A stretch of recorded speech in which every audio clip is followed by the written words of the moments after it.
Jig it up, get it up. Move it on, jig it up. Bring it up, leave it on, get it off, get it on, get it on, run it off, let it go, smear it off. Yep. Bring it on, let it go. Alright. Okay. That's enough of that. That's a nice little vocal warm-up. Brian, why don't you start us off with In the... 5, 4, Oh, no. 3, 2, 1. Hello guys, my name is Bryan. I am one half of that Pokey duo, and I am with... The other half of that Pokey duo, as I suppose I'll formally introduce myself from now on. Yep. And our very uncoordinated, Our very sketchy, very thrown together attempt at making a below quality podcast. Yes. Very much like another team that we know from the late 2000s, in a show directed by Dan Schneider, the greatest guy, as we all know. Just the greatest. About a ragtag team of teens, or tweens, as they're formally known, who tried to get together and get famous on a what YouTube is now internet. And would you like to tell us what show that is? Yeah. I'm having a hard time remembering what the name of that show was. I will. I'll tell you the name of that show, and the show's name is Cyber Chase. Indeed. From PBS. No! I ain't talking about Cyber Chase. I'm talking about Ned's Declassified. No! I'm not. Alright, so, fuck this. I'm done with the bit. That's a rickety ass chair. This is how unprofessional we are. We are in a recliner from 10 years ago in a 50-year-old fucking rocking chair. Yeah. Regardless. Quality be danged. That aside, it's a good thesis for what we're about to talk. And yes, we're talking about iCarly. It's in the fucking title. Yep. Frickin' title. Yeah, we just watched the first 3 episodes of the revival series of iCarly. Yeah. And, other than memes that I could just quote off the bat, that this show is definitely trying to push for a newer generation and an older one, I'm going to let you take it away as to what you thought about this first section of this season of the new iCarly, Brian. What did you think about revised iCarly? I thought the revised iCarly was a good shout out at the original. Because right. What y'all don't know is that I'm the one who got him back into iCarly. True. He had forgotten how great of a show the original iCarly was. And he was just like, no, Brian, that's just not a good show. It was just not a good show. And I was like, Christian, you gotta watch it. You gotta watch it. Yeah, I agree. No, like, he's not wrong in regards to the in regards to, like, you reintroducing me to the show. Like, COVID happened last year. We mentioned this on the last episode. COVID happened, and I had a lot of spare time, and so I watched the entire series because I had Nickelodeon, the app on Amazon Prime, and I bought that for like a month or 2 months because it took me a while to get through the series. And I did come to discover that I liked it a lot more than I thought I did. Probably even more than Drake and Josh, which... That is saying something. I agree. I think it's a very flawed show. I mentioned a lot of my criticisms in the last episode, and we'll get into a little bit of that here, but because this is more or less just kind of about the series. But all in all, really charming, really mean-spirited at times, and kind of gross, but at the same time, there was a lot of Nickelodeon shows that, yes, Dan Schneider directed at the time and created at the time that felt like that. But overall, I think there's this childlike energy that captivated that early internet magic. And there was a lot of really good teen humor in iCarly. I agree. And the performers, this can't be said enough. Really, really good actors. Like unlike a lot of the stars within shows like this at the time, particularly in Disney Channel and whatnot, among that crowd, I think this stood out. Like, because Miranda Cosgrove, Jeanette McCurdy, who isn't in this revival, and we'll talk about that soon. Yeah. And Nathan Kress, Spencer, played by Jerry Trainer, all of them. Great, man. Fantastic casting. Really great. Really, really great acting. And good comedic acting. Mm-hmm. And they proposed a lot of different ranges of emotional acting. Mm-hmm. I mean, honestly, it still shows. I mean, like, if I'm not mistaken, the cast didn't do much after iCarly. Right. You know, they didn't do but a movie here and there. Cosgrove was in a space movie that no one saw. She is in a space movie, one of them space pictures. Jerry Trainer was in that Netflix. Well, he was a guest appearance in that Netflix show that I kind of forgot the name. That's right. That's right. You told me about that. I sent you a picture. And I was like, "Is that Jerry Trainer?" Yeah, and then I was like, "Spencer! Oh my God!" Can we just talk about how good of an actor Jerry Trainer is? He was... Yeah, he's good comedic actor. Or really, really good. He's got really good range. I mean, the craziness between Crazy Steve and Spencer Shea are two different levels of crazy. Yeah. And he could pull it off just so well. He pulled off both realms of crazy so well. Yeah. A chef's kiss. Yeah. Well, I agree. No, I completely agree. I think it's Crazy Steve from Drake and Josh I always liked, but I guess they liked him enough to put him on his main role in iCarly. And I agree. When I was a kid watching it, I was like, yeah, fuck yeah, this guy. This is awesome. There's a show about him. Honestly, and from that time to this, from 2007 when it premiered, 2007, was it 8? 7, 8? Something like that?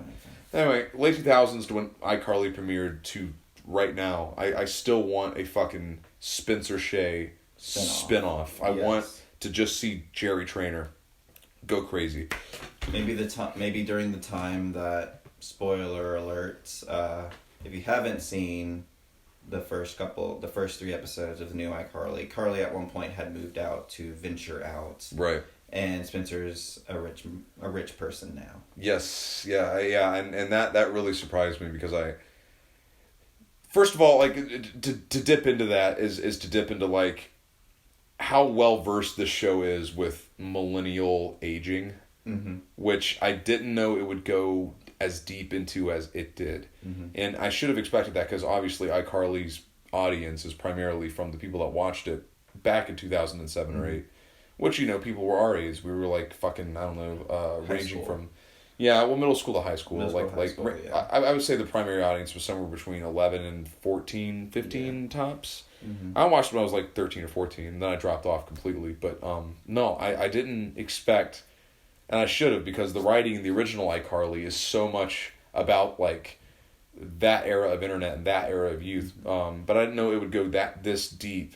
Or it went deep enough into like modern internet and satirizing and commentating on not just meme culture but like how to make money within the current economy as a 20-something-year-old, how to scour for social media points, how to make a name for yourself, how to make money as an artist, how to just kind of live.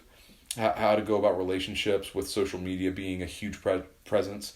It's all covered in the first 3 episodes, and I'm sure they're going to go even deeper. But honestly, I feel like it's a smart move because the original one forecasted so much. I mean, they commentated on the early internet crowd, but they also kind of predicted a lot of the shit that would happen a mere 3 years later after the show ended. Like YouTube drama that was done in iCarly, merchandising that was done in early iCarly, all of it. Streaming. Right. And then several things that maybe are not specifically about the internet, but technologies that have now advanced. There was the 3D without the glasses episode. Right. That was later on. That's right, yeah. Stan culture, which is more kind of combining with stalker culture, unfortunately. Yeah. Could you define that fucking word for me, man? Stan? Yeah, because like I always thought it was fans. Stan's become this thing in like recent years. And I'm like 30 years in the past. It's a portmanteau too, of stalk and fan. Is that what it is? Yes. I had no idea. So it's sort of like you've gone beyond shipping there's like the shipping stage, and then there's the standing phase. Right. So once you get past the shipping phase, you become Stan. Okay. Because I knew shipping was like, oh, put these two people together. Yeah. But what if there's no other person to put with that person? You can stand one individual person. Right. You're allowed to do that. That's part of it. So it's more of a spectrum of obsession. Yeah. Okay. Like you would call me a Big Time Rush Stan. Yes, I would. Yes. I don't get it, but I would. And I own that. Yeah, no, own that shit, man. Own it. Own it all the way.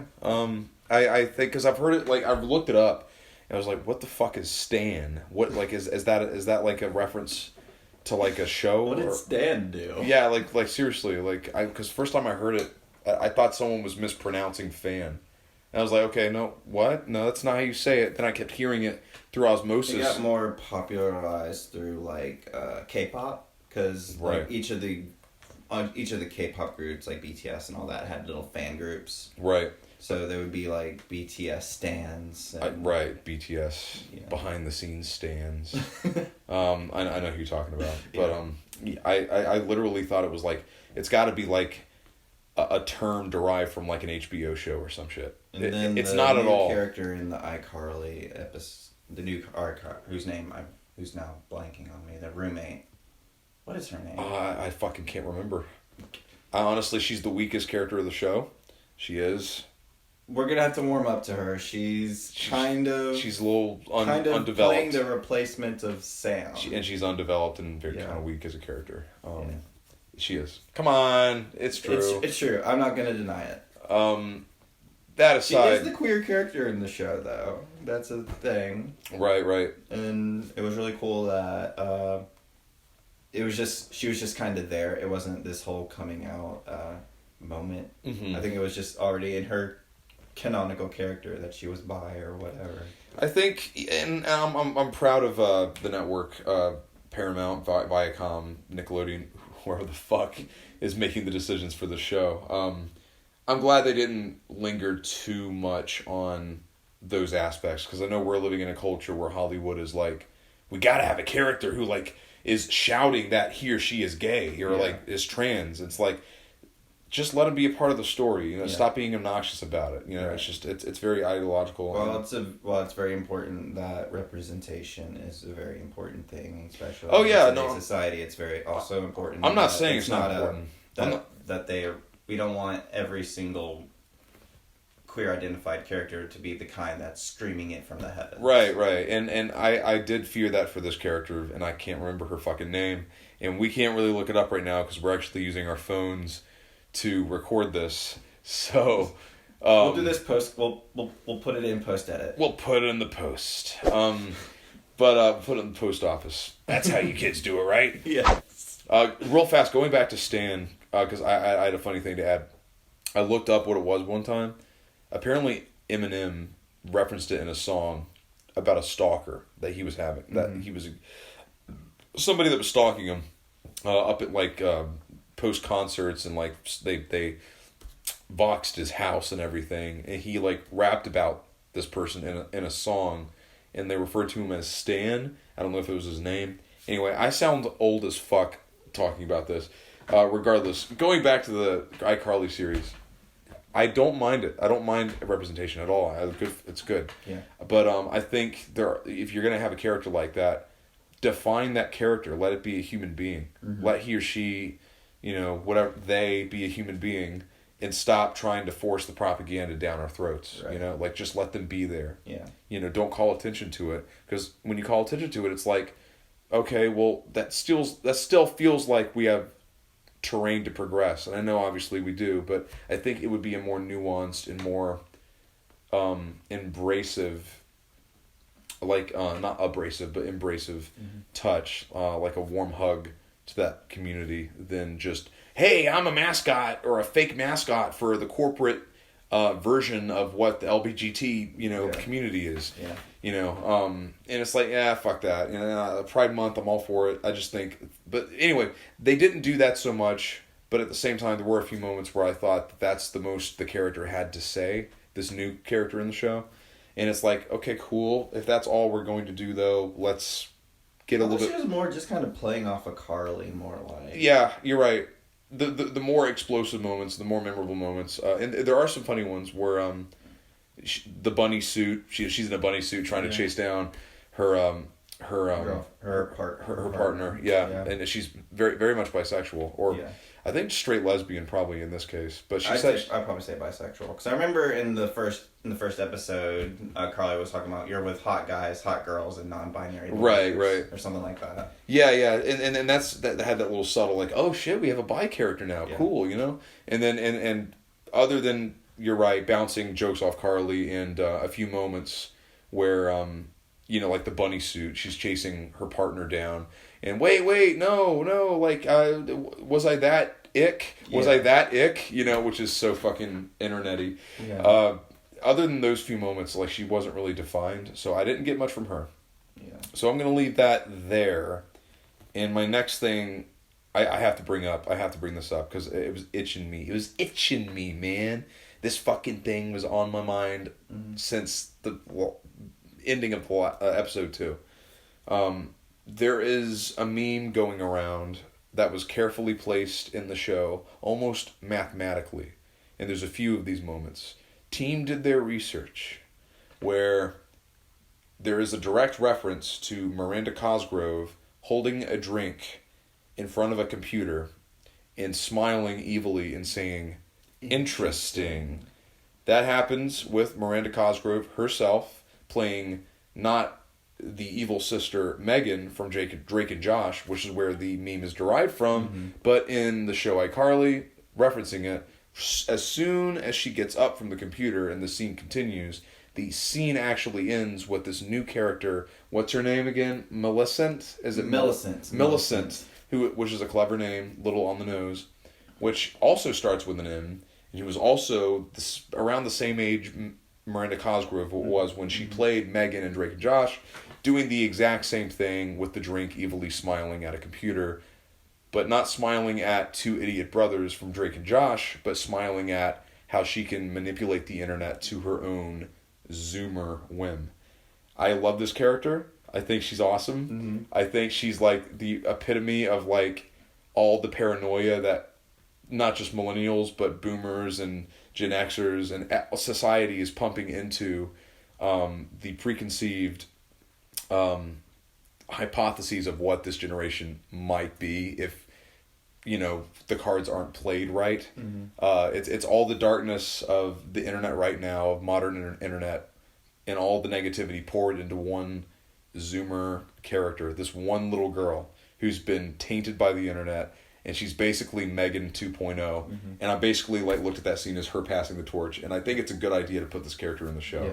I really do. Great. I think it's a silly, satirical look into the very positive, the very possible future if things go awry.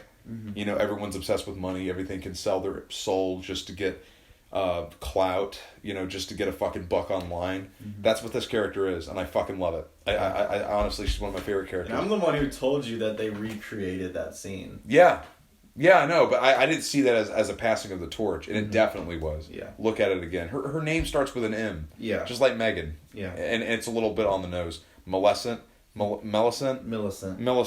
It's basically Maleficent. Yeah. You know, come the fuck on. You know, or Mal. Mal seems to be the prefix of the word. Yeah. No, I'm film geeking on it, man. I thought it was kind of clever. I thought it was clever writing. Maybe on the nose, but I don't care. And I might be going off the hype of the nostalgia that I'm feeling right now because we just got done watching these 3 episodes. Yeah. I'm still feeling it. Put me in a good mood, man. Some good nostalgia with some of the returning cast from the original show. We've got Freddie's mom just being the same overprotective. I'm in your business. I don't care who's here. Way in your business. Too much information. The too much information mom. Right.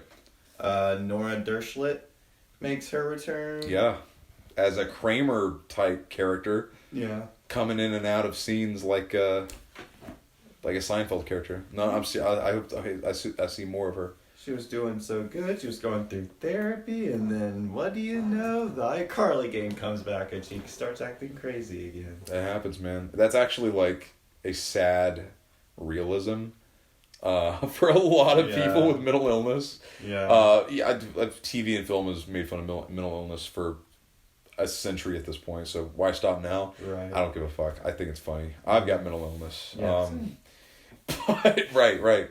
But no, I it's what the fuck do you diagnose her with? I like that shit. I hope she comes back. I thought she was really, really charming. It's weird because I'm watching this series, and I'm seeing all these child actors, and I haven't seen them in years in anything.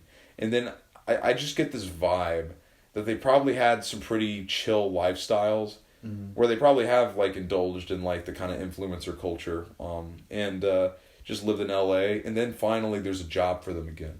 Yeah. Oh, a job. Oh yeah, iCarly reboot. Fuck it, and they're so happy to be there. Yeah. You can just tell.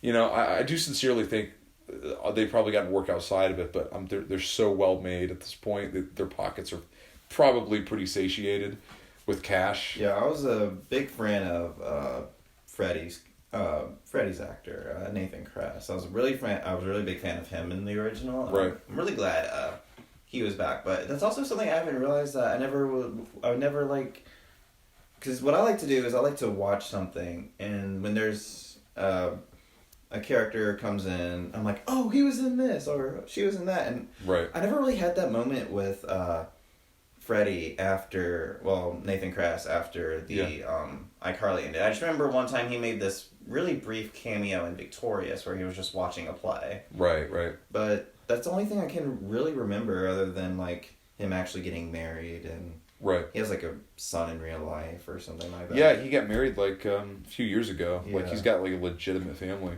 Yeah. both in real life and in the show. Yeah, Millicent is his stepdaughter. His fucking stepdaughter. Got divorced twice. Lived back with his mom because he had to get back on his feet. Yeah. Too real. It's too real, man. It's real. It's surreal. It really is. I didn't know they would bite that hard with the economy. with the comedy, but no, seriously, they really took the culture and they put it in a funnel and they wrote about it. Yeah. You know, and I just love it. And as a person as who much as the original iCarly was a prediction of what the internet was going to be in 5-10 years, this is kind of a reflection on, okay, the internet did this in the last 5 or 10 years. This is how people who have not embraced the internet have been weeding it out of people's existence. Here's how people are figuring out how to make money on these websites. Oh yeah, as streamers, and at some point, people are just going to evolve and learn how to. Eventually, this is it. It was great. It was just seeing how many times we had said like during a scene relatable, or we like gave them the point like you got. Yes, sir. Like that was good. Right there. Oh yeah, man. Like I didn't expect it to hit home quite as much as it did. I think I find this interesting because like I'm a filmmaker myself. I'm an artist. You know, whatever the fuck that means. And I'm a YouTuber, whatever that means. Right. And yeah, own that, man. Own it. But like I don't know, like Spencer's rich all of a sudden, right? Like Spencer Shea, Carly's brothers, is fucking like same apartment too. He just happened to stay in the same apartment because he loved it so much, and the set's iconic. Yeah. Oh, I'm sorry, no, it's not. That's not yes, it is. But in reality of the show, I guess he decided to just stay in that mansion-sized apartment they live in, that 3-decker apartment with an elevator, in that Seattle apartment, and he just decked it out because he's a millionaire now. But like, wasn't he always with the fucking the size of that fucking place? I think it was Carly's dad. In the original, they never mentioned he was rich, but they never mentioned that he was like also. They never made them reference that he was either rich or that he was low on funds as an artist. I love like in comedies like these, like Friends has it. I'm not very well versed in sitcoms. I don't really usually watch sitcoms, but the ones I have watched, like Friends, the ones that I like. Friends also had a reunion. Yeah, everything's coming back. That was a good watch. Did you see it? Yeah, I watched it. Oh, we should talk about that next, man. Yeah. Because I do want to talk about that because I've yet to see it. Okay. But like, that's on Paramount Plus, isn't it? Yeah. That's an HBO Max. HBO Plus. Oh, HBO Max. Yeah. Do you have that? Yeah, I have it. Actually, HBO Max. I love it. This is an advertisement for HBO Max. Please buy it. It's only $14 a month. Not sponsored. Not sponsored. Not sponsored at all. It's one of my favorite. No, my favorite streaming service. I love that fucking thing. HBO Max. I have 35 followers, 35 subscribers, but this guy's a big fan. Yeah, I've got 105 subscribers. We could go in on a deal. Just give me it. Just give me that sweet money. I do legitimately. Anyway, reeling back, sitcoms. The ones that have the big apartments. I love, because honestly, sitcoms, there's such a stagey looking play like fantasy of real life. It's a fantasy. That's what I mean. Like all of them are. And Friends was for 20-somethings, and iCarly was right. All their fantasies for young adults, and iCarly was for teenagers. And now we've gone full circle, and we've kind of gone back to the Friends thing. We're living alone, but no, it's just like the fantasy continues with Spencer not only getting rich and just decking out his usual apartment. Nothing's changed. It's just gotten bigger and more grand. But he didn't let the money get to them. He just stayed where he was. That's what I'm saying, man. He just decked it out, and it's already a mansion-sized apartment. And then Carly doesn't move away. She just kind of goes downstairs or upstairs, or where is she? We haven't figured out what floor she's on yet. Wherever she is, it's a huge apartment too, and she's right next to her millionaire brother. So it's still a one stage. It's a general 1-floor apartment, but right. It's a good life for Carly. It looks like. Yeah. But then you have Freddie, who I think I like as an artist, as a filmmaker, I want to be where Spencer is. However, I'm definitely where Freddie is, minus the 2 divorces. But no, I think you have to have that spectrum, just to make it a little bit more relatable, especially with the context of this reboot that's more self-aware than the last entry of the series, especially with the controversy with Dan Schneider and everything. I think you have to kind of come at it with a cheekiness to it like that. But man, I'm telling you, you've got Spencer, who I just want to be, and I get to live near my family all my life and get rich and have my own triple story apartment, and just live in that forever that I've always had, and not only get millions of dollars, but be there forever and just kind of hang out with my sister who lives next door with another $1 million apartment. Mm-hmm. That's the ideal thing, right. Sell my art for that. But really, it's most people are like Freddie, who are like, oh, I gotta go back with my parents. Yeah. I gotta go back with my parents and save money again. No, I thought that was interesting. Because Freddie is also he's not technically an artist, but he does dabble in the technical aspects of filmmaking and whatnot, which some would argue is an art. Yeah. And it definitely is. I just think he's more of a cinematographer, but I don't fucking know. Yeah. That's an art. So I just think I like that. I like that that polarization of those two characters that creates this world of, you could kind of enter the series no matter what part you are in your adult life, and it's still relatable enough. It's still a fucking fantasy. Freddy's still smiling and shit, but it's but something's up, he's living with his mom. Things are not quite as well as they could be, basically. Right. Yeah.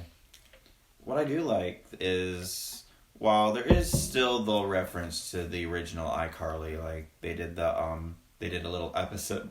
They did a little episode where they did the gag with Spencer as the baby and all that kind of stuff. But it's not really as much about iCarly as it is just kind of it's not about the web show iCarly. Mm-hmm. It's more just about the lives after the original iCarly, with the whole internet being as it is now instead of sort of predicting as it is later. So they're not really doing as much as the weekly web show with the 5, 4, 3, 2, and then... They don't even call it a web show anymore. Right. When was the last time you called anything a web show? Right. So it's...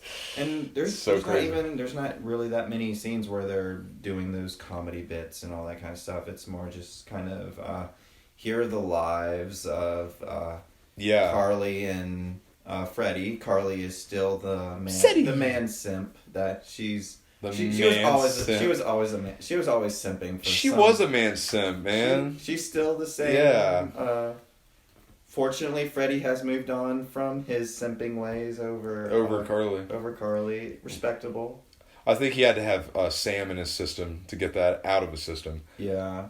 But now Sam's out of both their systems, Right. which perfect segue into the fact that I'll admit, Jeanette McCurdy, I get it. You know, a lot of stuff happened on that early set. I missed her though. Like the first episode, I got used to the format of not having her in the show, because I think you could rely enough on Carly, Freddie actually more than I thought, which really carries a lot of this show so far, and Spencer.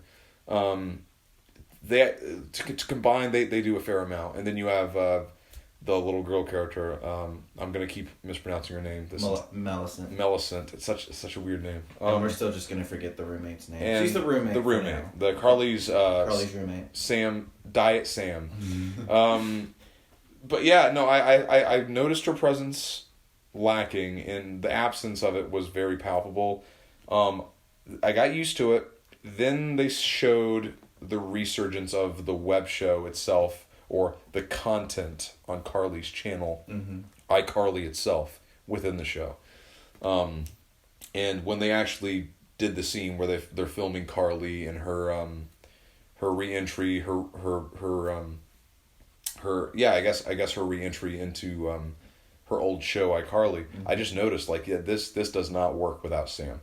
Right. Jeanette McCurdy needs to be here, and I think the directors of the show and the writers know this, because it happens once within the span of 60 minutes. That's 1, 2, and 3 episodes. You know, the 22-minute episodes, 60 plus minutes.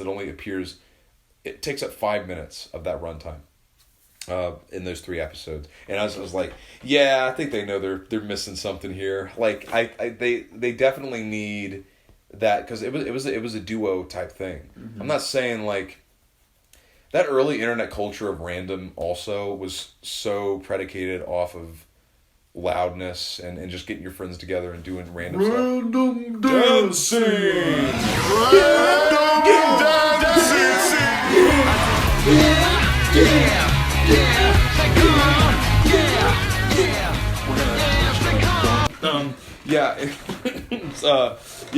Right. It was all predicated on that kind of thing, and without someone to bounce that off of, because that was, again, of that era. As great as a character Freddie was in the original show, he was not funny. He didn't have the comedic bones that maybe that was the wrong word to use. I don't know, that Carly and Sam had. Yeah, but like, so he can't really be in it, like, to be crazy, but like to replicate that type of culture where it's just 2 people kind of, or a group of people like in front of a camera going woo, without that other person, Sam, you don't really have much. And how do you revamp that type of material into a modern setting, you know, in modern internet? And they did the best they could, but it's still lacking, and I hope they don't show it again. I'm just being honest, man. I don't care about it. They don't need to show it, because honestly, in the last entry of the series, it was the least interesting part of that show. Yeah. It was. People liked the show, and I'm going to plug a YouTube channel, because it needs to be plugged. I'm going to send you the link to this. Quentin Reviews. You might have heard of this guy. Really cool guy. Just does like reviews about anything, TV, film, McDonald's. He did a 5-hour retrospective about the first 3 seasons of iCarly, and it's a magnificent little thing. He spent months on it. Go to him if you haven't heard of him. If anyone even considers us an influential force, which I highly fucking doubt. I'm just plugging his channel out of respect, because I liked what he had to say about, for fuck's sake, I forgot what I was going to actually, why I was referencing him. iCarly, he did the 5. I know, but I was going to, like, there was a reason I brought him up, and the fucking, oh, Christ. He said something. He said that, yeah, I got it now. I drank a beer before this. A little bit more than one. But, no, he basically said iCarly doesn't work without Sam. Like, there's a reason that show doesn't. But, like, oh, Got it. This was the real one. It doesn't work without Sam, but if you remove the most gaudy, loud, gimmicky aspect of iCarly in general, which is the scenes where they go up in their attic and they film the show, when you remove that, people cared about the relationships between Sam, Freddie, and Carly. Mm-hmm. That's really what people came back for. If they wanted real internet content, they would go to the show, the iCarly.com, which was a real thing. They took it down. I checked. They took it down. Oh, that's unfortunate. I know. Well, I didn't know it was a real website. Right. I bet you frequented it, right? I've been to it a couple times. Yeah. A couple times it's about the same number I went to it. Yeah. But it was cool though. It wasn't any of my top web searches, but every once in a while I'd search it up just to be like, what's on this. Absolutely. But if you wanted real internet content, just go to fucking YouTube. Yeah. Or look it up. But like, people watched iCarly because, and again, Quentin Reviews made this point, and he's very, very much right. Good old Quentin. Yeah, I agree. I think it was about the character dynamics, as any show is, of course. Yeah. But this show, I think that's all it needs to be. I think it needs to be an adult take on those characters from the 2000s, and see how they're doing in their adult lives. I would love for Jeanette McCurdy to come back, but in a way, it kind of services that aspect of the show of character adult growth that she isn't here, because her character was the most childish. Yeah. And it really, the show worked with that trio when she was being childish. Yeah. I don't know if it would fit quite. I mean, I'm sure they could make it work. Fuck it. What am I talking about? But basically what I'm trying to say, other than the webcast portion itself, I felt like there was enough intrigue with these adult versions of these characters to keep me satiated. Yeah. So yeah, but I had to bring up Sam, had to bring up Jeanette McCurdy, and I think if we're gonna bring up characters who haven't appeared yet, who still might, I think Gibby could be a really good addition. I don't think he was one of those where it's like we all knew he wasn't going to be in it or anything. I thought he would. I'm surprised I didn't see him. I'm surprised we haven't seen him yet. Because he started out as just like the friend of the group. He wasn't really a member of iCarly. But then he turned into one. Then they made him one. I will say though, I think there's something to be said about. I love Gibby. I love him. I love Gibby. I love it. Gibby. I'm taking off my shirt right now just to talk about him. I love Gibby, and I'll just say this. I think that I'm going to keep a straight face this whole time. I'm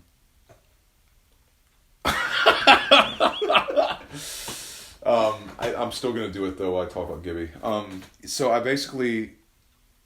love him in the first first 3 seasons. He's a great background character. Like one of those characters, like as soon as you see him walk on screen, he's like Lumpy Space Princess from Adventure Time in the early seasons.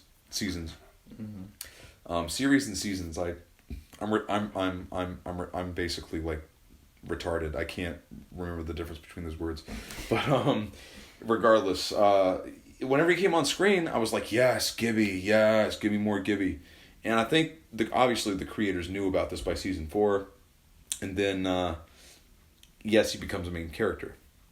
I still love him as a main character, but I liked him most as a side character. Mm-hmm. I really did. I loved the shirt being taken off, and like, I like to take my shirt off. Then he's dancing on a fucking table in the Cheesecake Factory. I love that shit. Yeah, I love that episode. I forgot what episode it was, but I love it. It was I Win a Date or something like that. I Make a Porno. No. Directed by Kevin Smith. You guys, if you film lovers, you're going to get that joke. If not, good. I remember you say you were going to make this PG-13. I'm sorry. I can't help it. Hey, I waited a minute, which is what it takes for YouTube, the algorithm, to pick up curse words. So at least we have that. That is true. I'll try better next time. I'm sorry, sweetie. I'm going to put my shirt back on. I legitimately had it off, and I'm going to put that in the edit. And we legitimately did random dance and... Absolutely. Oh, absolutely. So, That being said about Gibby, I think the actor, I actually did see something about the actor not showing up, and I don't think we're going to see him, which is a shame. No. Because I'm Noah Monk. I really think he's a brilliant addition to the show.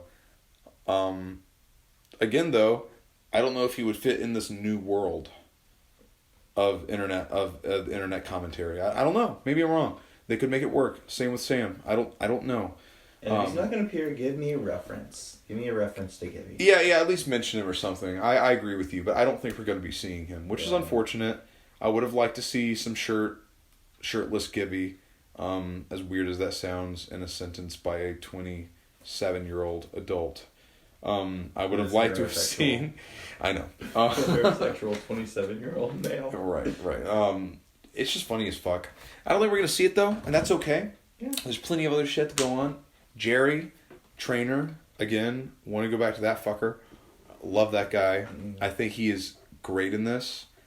And again, multi-million-dollar artist somehow. The quirks are still there. His quirks are still there. All of it's there. It's like he didn't... It's like he jumped off the set from the finale and entered this one, like the day after. It was like, oh, wow. It's like nothing has changed. I don't know if he had to prep to get into that role, but man, it's Jerry all the way. Or sorry, it's Spencer all the way. It really is. And I kind of like the whole like meta ironic artist he's become, which is perfect. You know, like there's a whole museum which I unironically love in the third episode about like, oh, social media is bad and like likes are like just to distract you from your shitty life and just to give you like dopamine, and it's all very obvious, but like this show has enough production to give it like some legitimate oomph. I unironically, I mean this, love some of the exhibits and the sets that the production designers and the creators made in this museum scene in the third episode, which was just a story plot point to get back at Carly for making fun of his artwork to get a meme popular, which I thought was pretty prevalent and really profound, man. I just thought about this.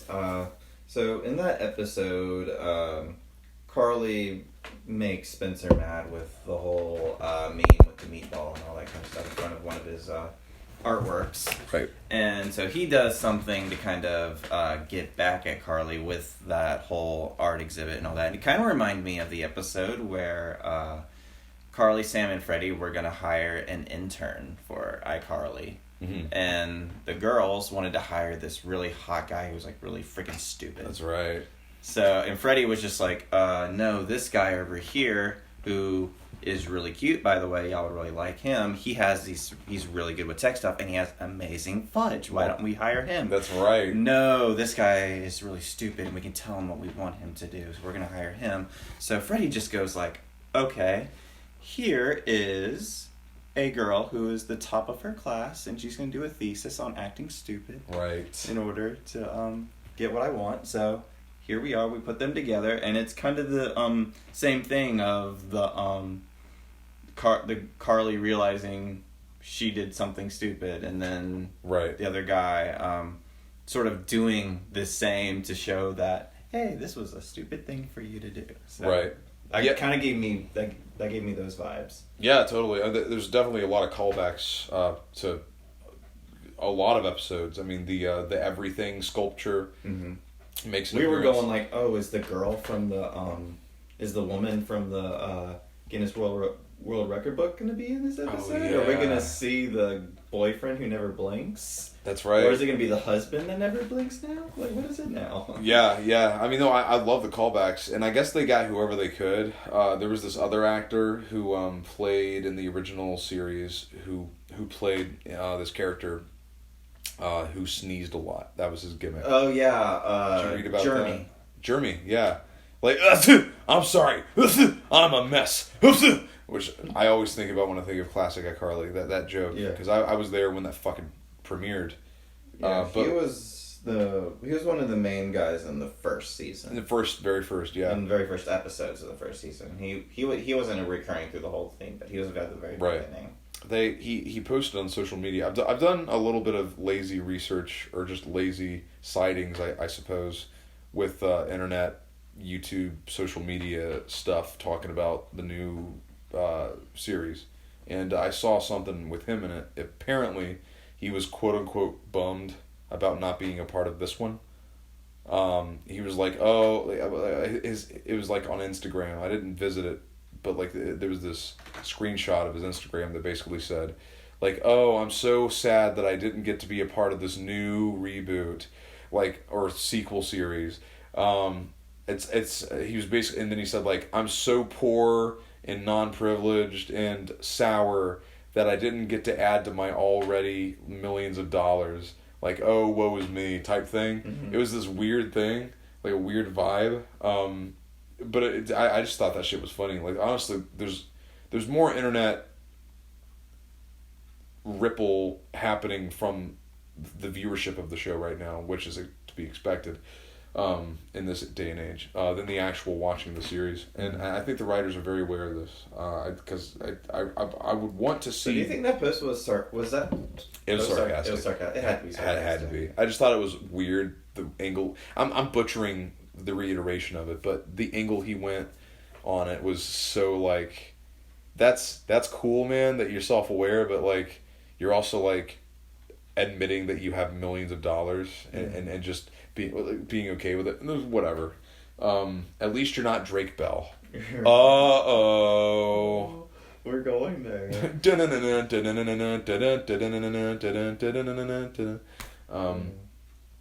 Yeah, so I want for future episodes to continue the trajectory that they're on, but I want some of the subtleties that we mentioned fixed, and I want a deeper dive into internet culture, like a smart, nuanced, because they've got it, man.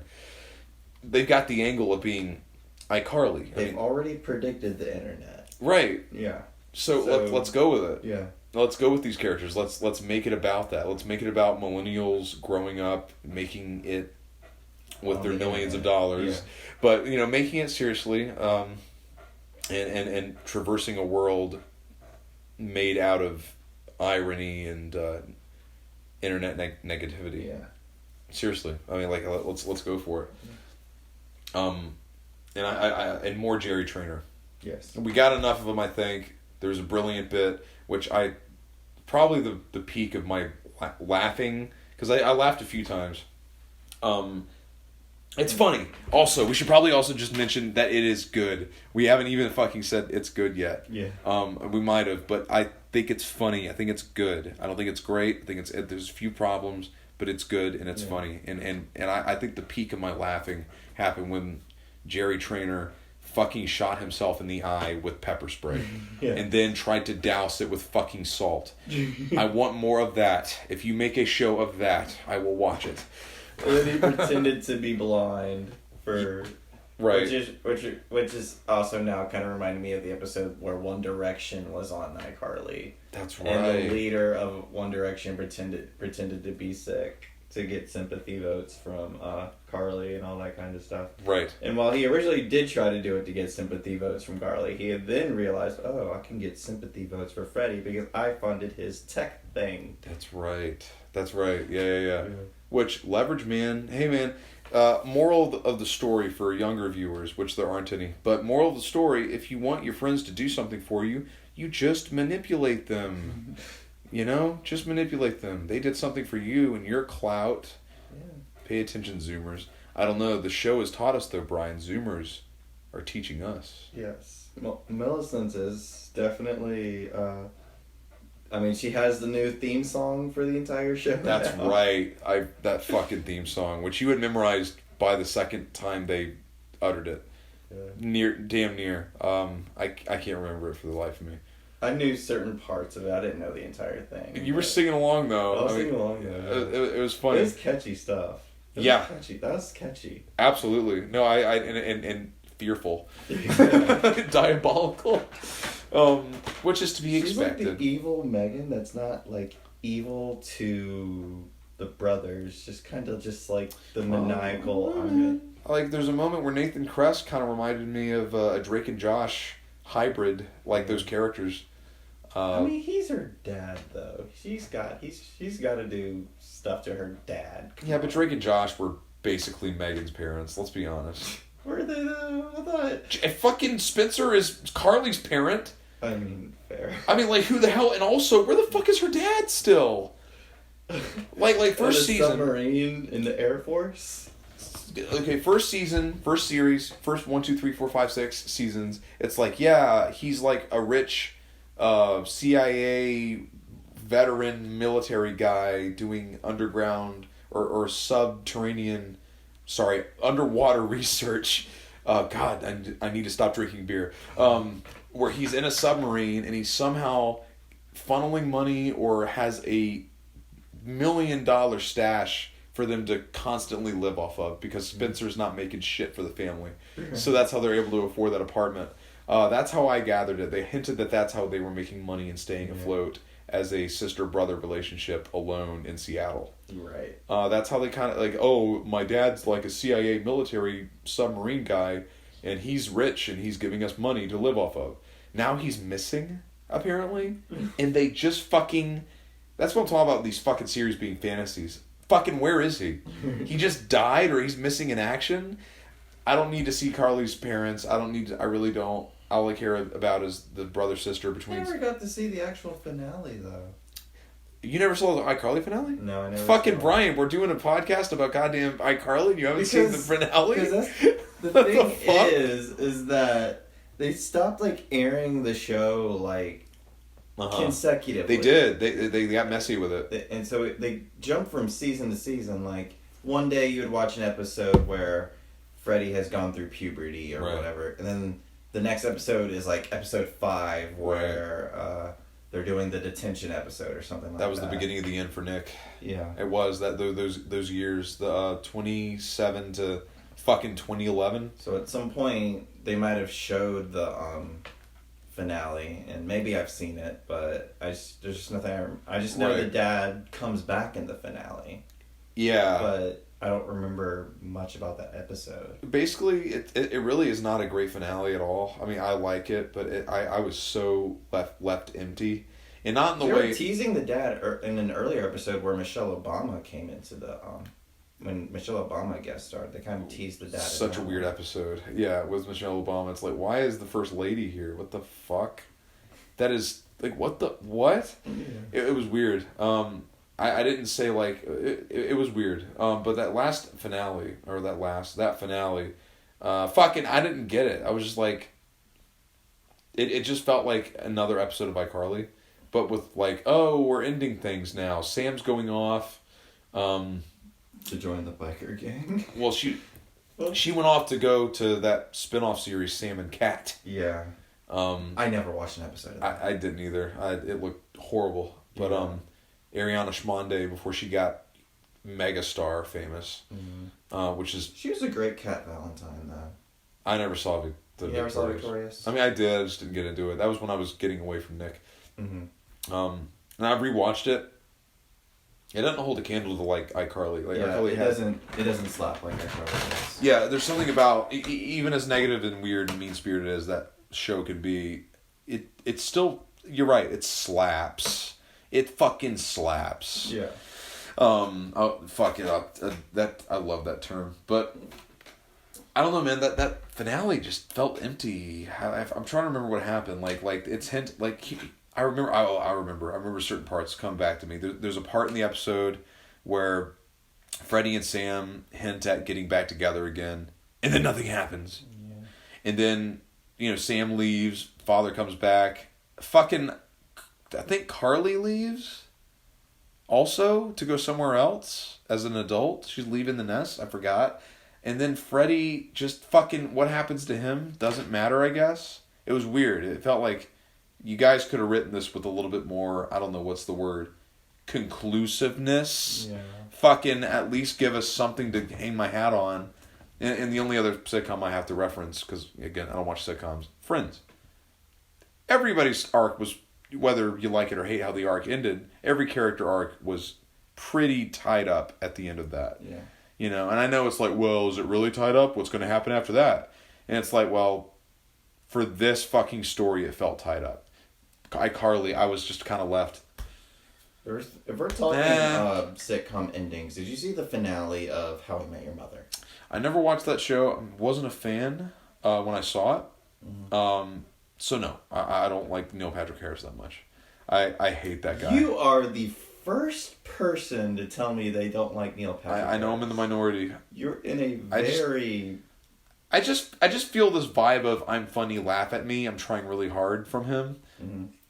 That's it. It's that's the only reason. I've liked him in Gone Girl, where he played a creep. Thought he's a good actor. He's a good performer, and I love him on Broadway. I love him doing gay shit. When he's at his gayest, that's when I like him, because he really does this, and he's a great singer. I just don't like his comedy. I just think he's so like, I'm funny, laugh at me. You know, please. But I just think only a gay man can play such a the womanizer that he was in How I Met Your Mother. Only a gay man could pull that off. Yeah, sure. Not a real womanizer could actually pull that off. The self-awareness he adds to it. Right. Yeah. For sure. But you were going to talk about the finale? The finale, yeah. There was a lot of vitriol when it came to the finale. Do you want me to spoil it for you? I'm never going to watch it. Okay. So it turns out the mother is dead. No fucking way. Yes. That's cool. And Finally, I know. And it's basically the 9 seasons were basically him talking to his kids about his dead wife. Yeah, I'm never gonna watch 9 seasons. And then in the first episode, it's sort of made you to believe that Robin, the one of the best friends, is actually the mother. But at the end, he grabs that blue horn that he used to seduce Robin and just holds it up and is like, okay, we're going to be dating now. And we're just like, no! You were not supposed to be with Robin. You were supposed to be with Tracy. And I know that Tracy is dead, but we'd all agreed that Robin was not the person for you. And now she is. It's just... right. It was... In the same way, the stories were told, the arcs were completed. Right. We got the closure of, okay, we all kind of predicted the mother was dead because they never mentioned her. It's like there was never any like sort of cameos anywhere of the mother other than the few before they even knew that they were going to be married at any point. But you kind of just guessed that she was dead with that kind of show. Mm-hmm. But we'd all moved on from wanting Ted to be dating or marrying Robin, and then when they put them together at the end like that, right? It's tacky. Yeah. There are a couple of YouTube video essays about like how, like the day How I Met Your Mother died. Right. Those kind of things, and it's often in the they talk about the final season, because what's weird about the final season is that the entire season takes place in this 3-day period of Robin and Barney, who is Neil Patrick Harris's character, getting married. Right.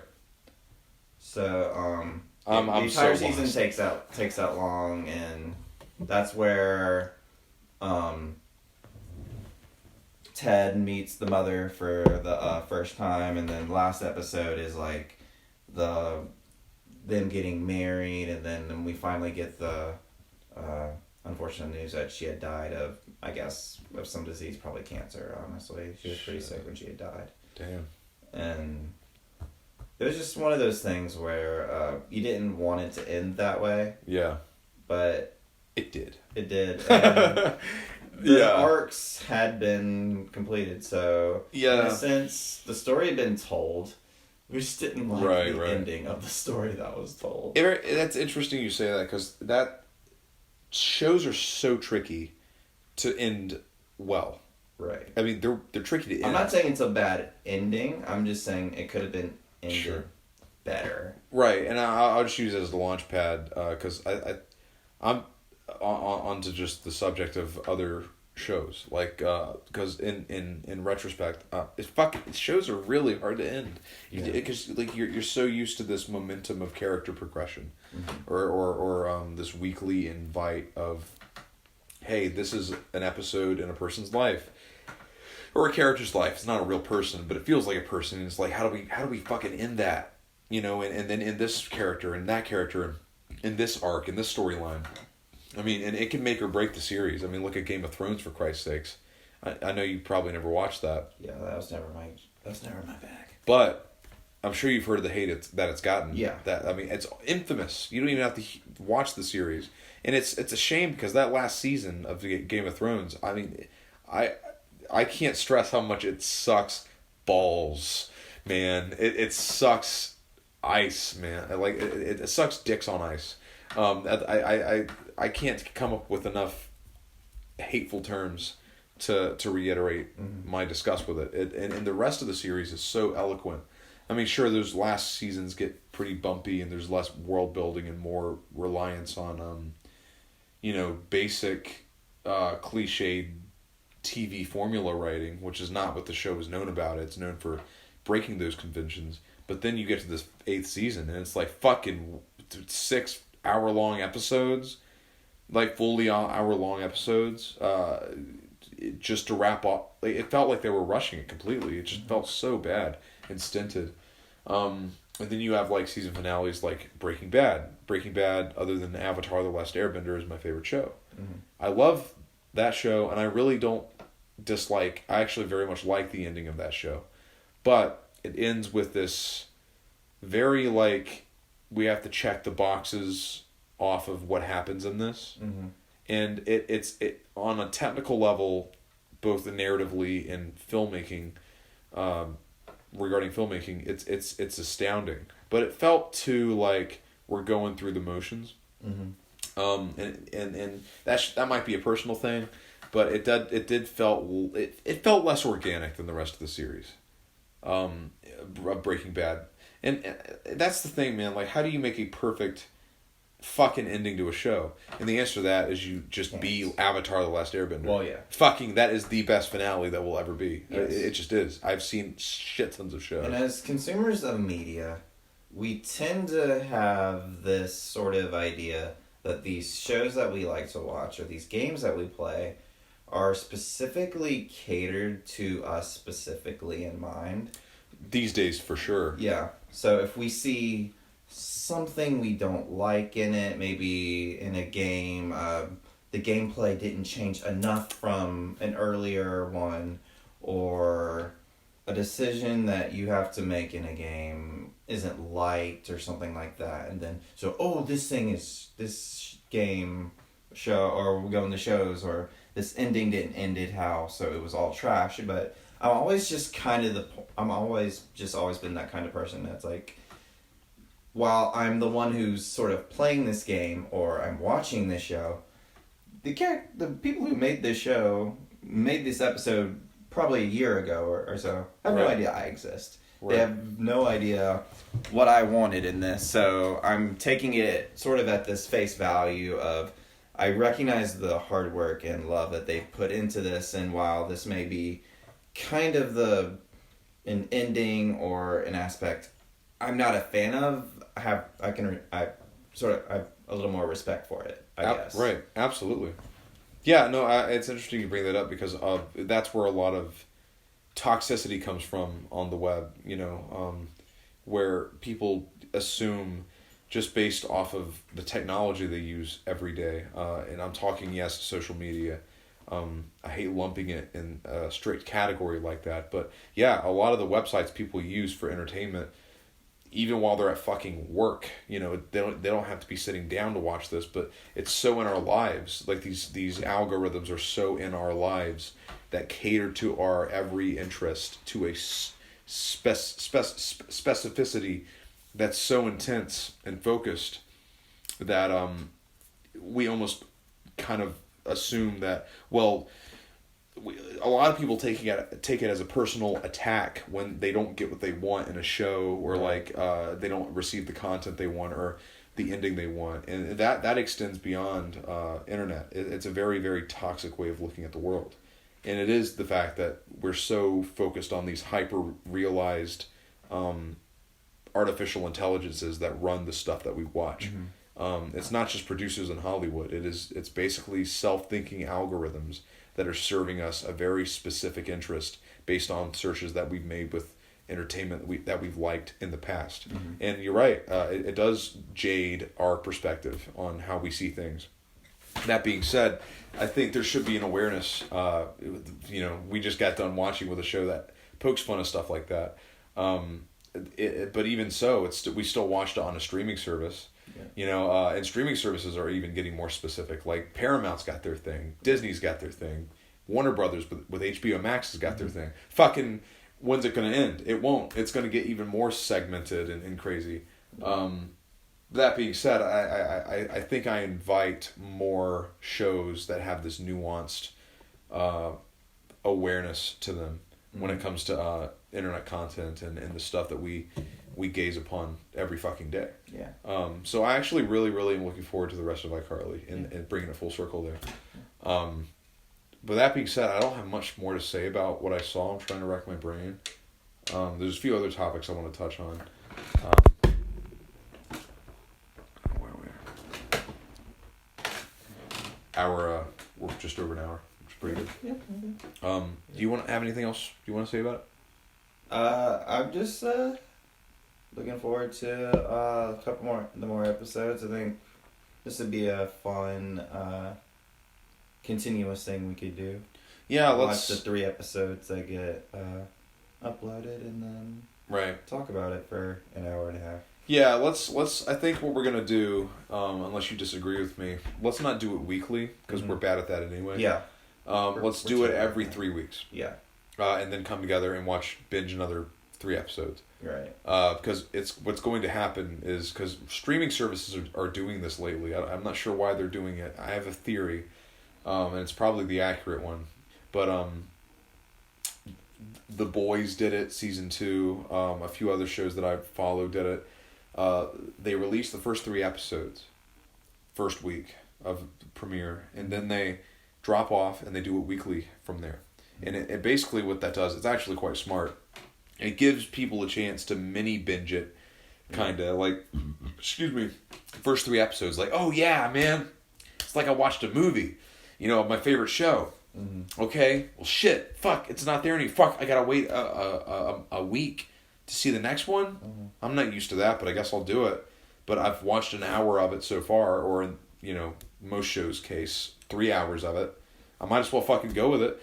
And not only that, they'll keep doing that, and it actually, for the company, whatever streaming service it is, it fucking stretches out that awareness of that particular season. Right. It stretches out the publicity of it into weeks instead of just like, oh, I binged it in a day and I forgot about it. Right. It's very smart, and I honestly think every company's going to start doing it.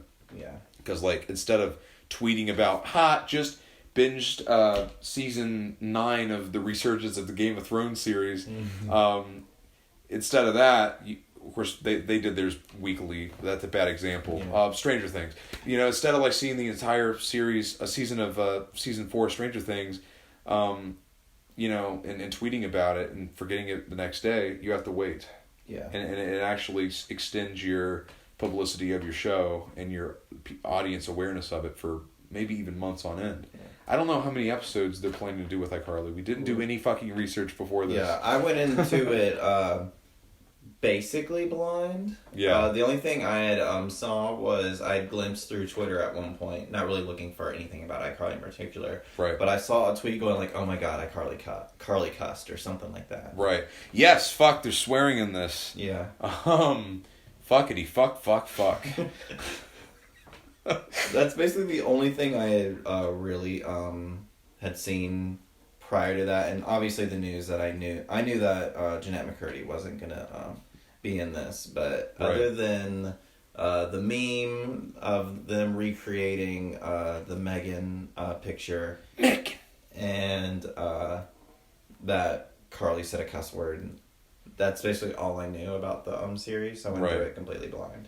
And I think that actually just reminded me. I did want to mention something before we wrap up our thoughts on the show thus far. Is I like the fact that they eased into the adultness of the show. I mean, sure, like you have divorce and kind of darker themes in the first 2 episodes, but it's not till the third. It's not until the third episode, fucking word, Carly herself says the word bitch. Yeah. And I was like, it took 3 episodes for a curse word to appear. And after that, they swear pretty consistently throughout the episode. So interesting approach. I must have been nulled out, because I didn't recognize any cuss words after Carly said the word bitch.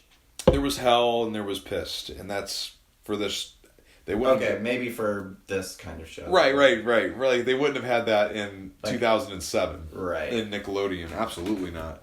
Oh, they wouldn't have had. And they still won't, I don't think. They wouldn't have had like Sam potentially dating a female. Right. Or a girl. They wouldn't have even had that. Oh, absolutely not. In like 2008 or something like that. Maybe not even in 2015. Yeah. But as far as curse words and the adultness, it reminds me of Samurai Jack, which had an Adult Swim edition, a conclusive season, that 10 episode conclusive season that Adult Swim did in 2017, I think. And I think they did the same approach. It was already more violent, but they didn't add any adult type dialogue or blood until I think around it was the 3rd episode. Mm-hmm. And I don't know why they don't just jump into it. A lot of reboots do that have been like reinvented to be more for adults. Mm-hmm. Ren and Stimpy, the reboot, comes to mind when I think of it. But I kind of expected that first episode to be like bitch, hell, piss. I really, but no, they restrained themselves. I got to give it to them. But now, ever since they've introduced it, I'm sure we're going to be hearing a lot more of it. Yeah. I guess that was for parents who are showing their children iCarly for the first time. This is a reboot on what I used to watch. So I don't think they can go full bore on it. Paramount wants everybody to watch this still, right. So I don't think we're not going to get any Game of Thrones sex scenes in this. Yeah. It's still a sitcom. Yeah. For most audiences. Yeah. But other than that, I'm done with iCarly. I've got a few other topics, then we'll wrap it up. But how about you, man? Yeah, I think we can. Let's move on to some more topics. Would you recommend iCarly? I would. I'd recommend the original and the first 3 episodes of the new. There you have it, folks. So moving on to other topics real fast. I want to pick up, because we talked a lot about Avatar, Last Airbender. Last episode. Yeah, but the last episode... Okay, I see what you did there. I thought you were interjecting, like, the last episode of Last Airbender. Yeah. You meant our last episode podcast. Got it. Fuck. Yes, we did. And something happened. We mentioned that there was so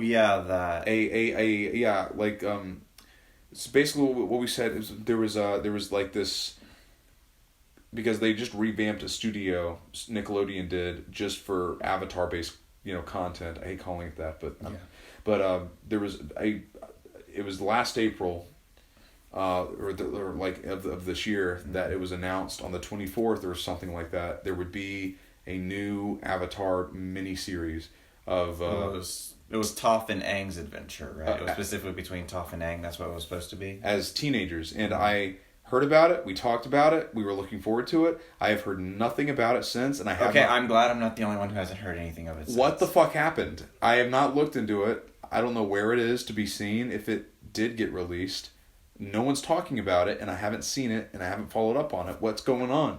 I have no idea. What the fuck? I'm the exact same. I thought you were the one keeping up with that. Fucking dude, I know. You would think that there'd be like a thing about it. No, there's no one. I follow media stuff pretty religiously. Mm-hmm. It's shows or movies. I haven't heard anything about it. So I'm guessing they postponed it? Oh, did you hear that HBO is doing a TV show of The Last of Us? It doesn't surprise me. It kind of makes me roll my eyes, but at the same time, good for them, I guess. Yeah. It'll be one of the billions of series of theirs that I don't watch. I'll just play the game. I'm giving it a watch. I'm gonna give it its fair share. I'm gonna give it its fair watch. Fair due. Yeah. Because I've yet to play those games. I've played the first level of that game, the first one, and I loved it. I didn't continue it because I didn't have the game. My college friend Sean, at the time, shout out to Sean. I have both. Right, but I didn't finish it. It's like fuck it. I'm not gonna. I don't have money. So then when I finally buy it, I don't play it. So I have to play it. I have it. I should play it because I need to. It's an important game. I realize. And I love that first scene. I'm sure I'm going to love it. And I got to, play the second one. Yeah. Big fan of the second one. Yeah, a lot of people are. It took a while to garner that, apparently, because people were mixed at first. Now I'm seeing a lot of people come around and being like, okay. And so I can talk about the whole Last of Us Part 2 controversy if that's what we want to do. I would love for you to, but for the sake of spoilers, don't spoil it for me. If you want to talk about it, sure. Okay. Just don't spoil it for me, please. Please. Do you mean like the game itself, or what aspects? Want me to spoil the? I'd only talk about sort of the controversy. I wouldn't talk. Okay, yeah, go ahead. Yeah. Just because I really want to play it, I just want to get ending spoilers. So the whole controversy began when the entire game was leaked, like the plot points and all that. Someone leaked the plot points, and they realized that Joel was going to be murdered in the game. Right. You already knew this going in, so that's not a spoiler. Yeah, I at this point, it's like, oh, she's alive, he's dead, got it. Yeah. So still tell me how it happened. Yeah. So he dies pretty early in the game, and that pissed off a lot of people because Joel was this lovable character. Everybody loved Joel.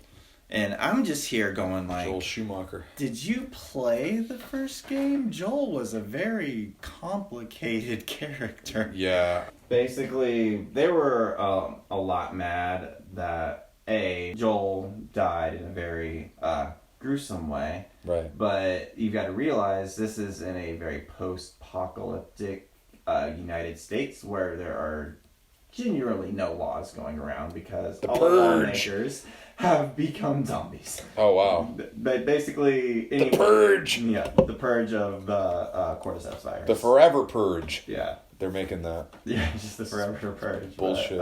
It's fucking bullshit. And then later in the game, you actually play as the character that killed Joel. Oh, wow. So it's one of those things where they didn't like how Joel had died, that Joel was dead. They wanted the whole Joel adventuring with Ellie thing, and I guess I was just different because when I was playing The Last of Us, I preferred the scenes the times where I was playing as Ellie and not as Joel, because I was like, because I played both The Last of Us and The Last of Us Part 2 multiple times. They're some of my favorite games, and Joel was just like so bitchy. It wasn't that. It was just that he was very complicated. He's not this beloved character that people make him out to be. He's very much this anti-hero. Right. He's got a very troubled past. Part of the reason that the cordyceps virus is still around is because of Joel. Holy shit. I need to play these games. I didn't know it got that deep. Yeah. Holy shit. Fuck. That's all I'm going to say about... that comes in sort of the ending, and I think that's the best way I can explain how complicated of a character Joel is without spoiling the ending of the original Last of Us. So I'm going to leave it at that he's kind of the reason that the cordyceps virus is still around. Sure. I maybe for the podcast I'll play it. Yeah. And we can talk about it. That'd be a nice thing to keep this thing going. Why not? Yeah.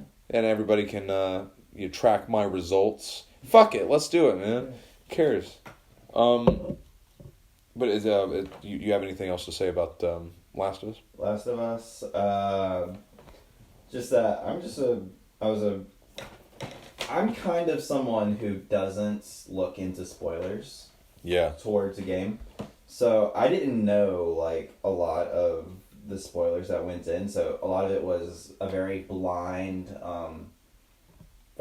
experience for me, and I can get why having to play as the character that killed Joel halfway through the game is very traumatizing and something that, hey, I don't want to do this, but it's kind of like you gotta let the game do its job. Yeah.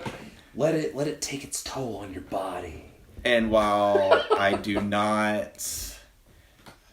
wish I was playing the entire game as Ellie, because I am a big Ellie stan. I don't know about any of you guys. I'm a big Ellie stan. Ellie stan. But I had a lot of respect for the character Abby, and then right. Definitely the death threats that the voice actress got for playing her. I heard about that. That's bullshit. That's so, people are so, that's what I'm saying, man. This has always happened. Because, you have, like, the shit with Jodie Foster and the guy that shot at, fucking John Lennon, and the president, and all that stuff. People always mix art with reality. It's becoming more and more seamless, though, because people are becoming more and more aware of the fact that, oh, man, like, entertainment's so accessible and it's so visceral, so I'm going to let that overcome me. Some people can't help it. I understand that. But, yeah, you're right, man. Like, there's a line, and some people can't draw it.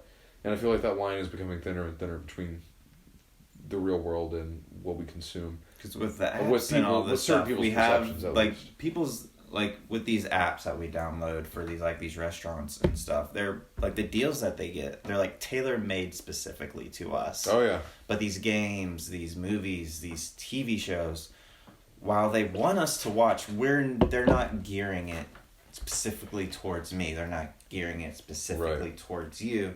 It's this broad, general audience that they just did a lot of research for, and you just happen to kind of be in the same taste genre of that particular choice or crowd.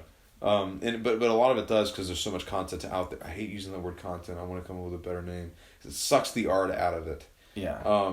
But yeah, and they use it in iCarly a lot, and it's just, anyway. And it is catered to you in a strange way. Like there's so much of it out there that studios have just kind of, Netflix is a big one, Amazon Prime. They want you to watch their show. They want you to play their game. Well, but it's not just that, but they make enough variety of different shows. Yeah. Of like super niche stuff, and they have the money to do it. And they'll be like, hey, you clicked on this, we have just the thing for you. And it's like, that is just the fucking thing for me. Mm-hmm. May not be. I'm a cynical fuck, so I may not be all, I judge things right off the get-go when it comes to my entertainment. But, like, a lot of people were like, oh, yeah, I liked Narcos. I might like, this other show just like it, Like, it's just right after it, whatever the fuck. So it is tailor-made in a strange way for you. It's not like as specific as, say... like, if you don't like something and then you get on the internet and you're like, oh, this is a slap in the face of the fans. Right. No, it's not. Yeah, but they are willing more now than ever to listen to you. Yeah. Seriously. It's good that... Which is I'm not saying it's bad. It's good and bad. It's good and bad. You should... If you don't like something, you should have a say. And, be respectful, for fuck's sake. There's criticism... Yes. And then there's sending the voice actress... Volatility. There's volatility. Yeah. Yeah, and I completely agree with you. I think that is so unbelievable. There was this... James Corden? Yeah. Yeah, the famous, great James Corden. I mixed... He's the one who did The Friends. Yes, he did. Yeah, he did I guess we could segue into that next. But using him as a segue, he... I like him okay. I think I like his carpool karaoke. I love his car. He was depending on who's in the car. He was in The Prom, the Netflix version of The Prom that I told you about last episode. Right. Whoever he has in the car, I enjoy the episode. I like his ideas, if they're his. I hope it's not just the studio's. I like what he does more than I like him. But whenever he shows up in a movie, like Cats, I don't like it ever. But I'm using him as a launch pad for this next thing, and that's Mark Kermode. I hope I'm pronouncing his name right, but he's an English film critic who, and James Corden's also English, who apparently when Cats was released, when it was released, the movie, he like gave this really bad review of it, and obviously because Cats sucks hardcore, and he basically said that it sucks here, it sucks there, and it does suck. It does. Sorry, anyone that likes it. I doubt there's few people that like the movie Cats. If you like to play, fine. But Mark Kermode was like, it's bad here, it's bad there, and I didn't like James Corden. I thought he was bad, and he said something bad about him. And in an episode of Mark Kermode's podcast or his YouTube, I saw it on YouTube. I guess he has a channel, but it was a clip on YouTube where basically James Corden's father wrote the critic that criticized his son in the movie Cats. And basically was just saying, I didn't like it at all that you criticized. I thought you were overly hyperbolically, angry and not justified in what you said. And it's just like, God damn, man, we have such this accessibility for, rating things and criticizing things. We could just throw the most primal thing that comes into our head at a critic or at a film or at a show. And it's like, this was a critic that he was throwing it at. Yeah. This is a critique of a critique. We are so layered at this point, and it's becoming so weird and it's that person's miasmic. job to critique this kind of stuff. So it's right. But it's like the impulse to say something negative is at your fingertips now, and you can get away with it. It's just nothing new. I just thought it was interesting. Yeah. On a lighter note, I saw I didn't see the whole thing, but Friends the reunion kicks ass. You did. I fucking love what I saw. I've yet to see the whole thing. Did you notice that the guys did not age well, but the women? Yes, I did. Fucking. It's almost like Matt LeBlanc looked like a gang boss. Yeah. Like a mob boss. Yeah. It's almost like from Goodfellas. It's almost like Courtney Cox, Lisa Kudrow, and Jennifer Aniston. Thank you. They just went in this time machine. Dude, I know. I know. Where they definitely advanced. Like they're definitely Human DNA. They're definitely older than they were when they Right. did Friends, but their looks did not change at all. They just looked the exact same. Jennifer Aniston, and this is an old comment, in the zeitgeist of Friends and Jennifer Aniston. But I'm just gonna say it. How the fuck does she not age? How does she not show wrinkles? And I'm sure there's some plastic surgery with all of them, except Matt LeBlanc, who doesn't fucking care. The only man that I feel did not age was David Schwimmer, and he still looked like he aged. He's got the, just like Miranda Cosgrove with her more noticeable cheekbones, and I still think she's so fucking hot. But he's got those cheekbones, and so does LeBlanc and and Lisa Kudrow has some of the stuff, some wrinkles, and then the guy who played Chandler. The only one that I thought suffered from some serious face surgery was Courtney Cox, because I don't think she looks bad, but you could tell there's some work being done. That was the only one. But those girls still look fantastic though. They look fantastic. If they invited me to bed, I'd be happy. I'd be like, fuck yeah, let's do it. It was cool watching them be a cougar from the two apartments. They were doing readings of popular scenes. Yeah. They talked about how they were doing other shows prior to Friends, and all those directors were like, "Oh no, that show's not going to make you famous. This show is going to make you famous." And they do like 2 episodes, and that show's canceled, and Friends becomes this decade-long phenomenon. Right. I didn't see references left and right. I didn't see that yet because there's still quite a few. Like my dad was watching it the other night, and I live with my dad. Mm-hmm. I'm Freddie. I'm Nathan Kress in iCarly.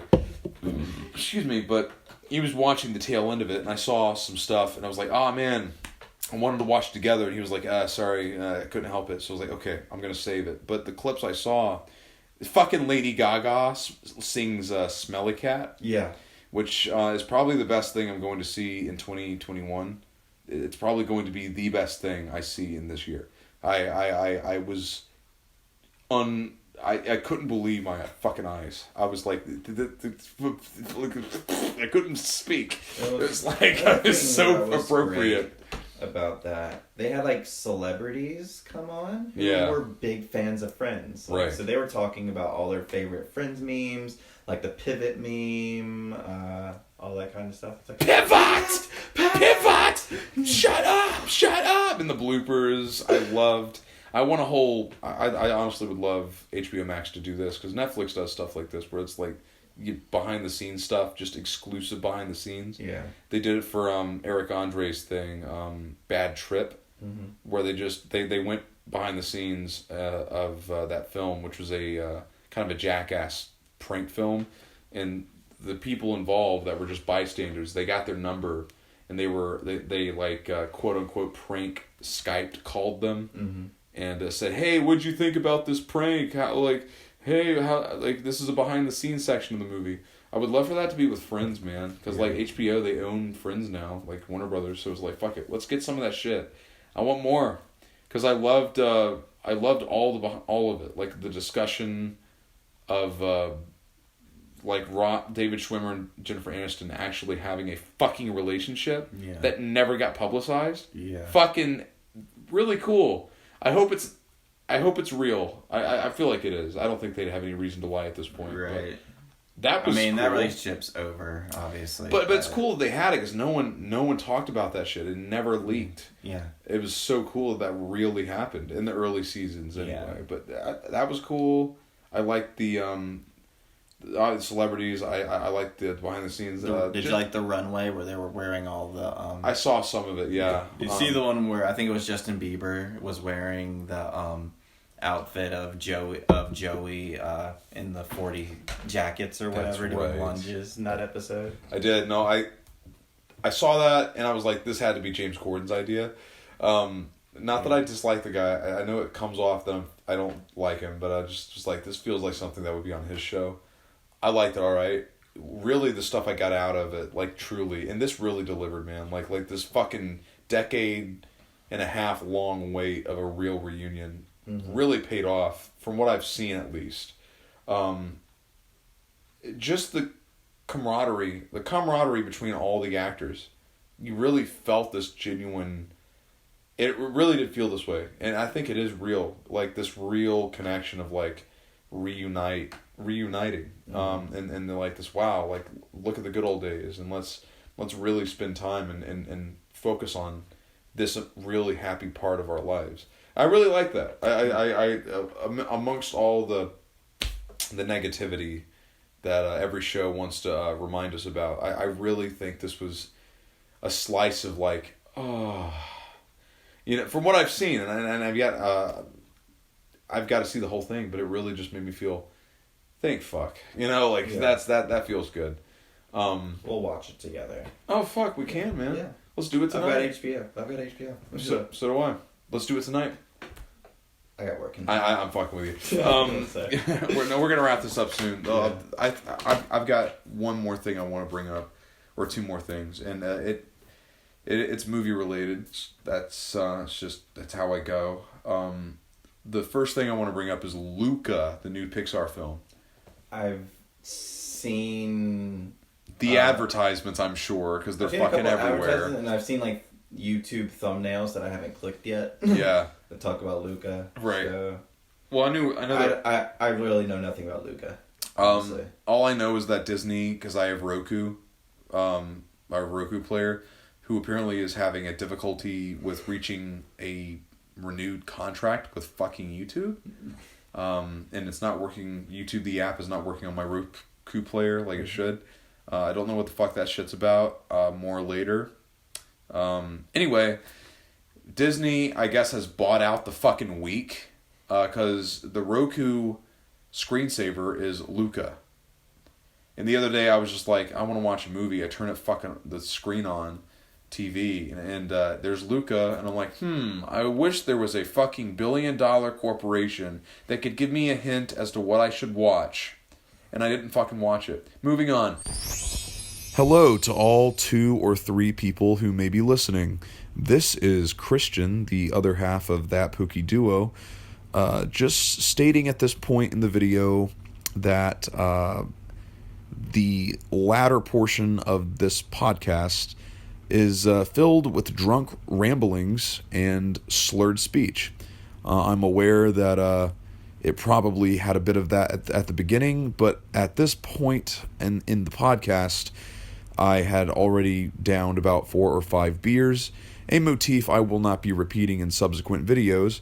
So just to precaution any listeners who might be this far into the video, it does get very, very drunky. Some of you might find this irritating. Some of you might find it entertaining. It's probably the former, and because of this reason, I do apologize. Take it with a grain of salt. Take it lightly. I love you. You're the best. But yeah, just thought I'd give that little courteous note. Back to the video. I am sorry. Conjuring 3. Fuck you, Disney. Sincerely. Yeah, Conjuring 3. The Conjuring movies. I like the first two. That they're I think the first 2 Conjurings are really,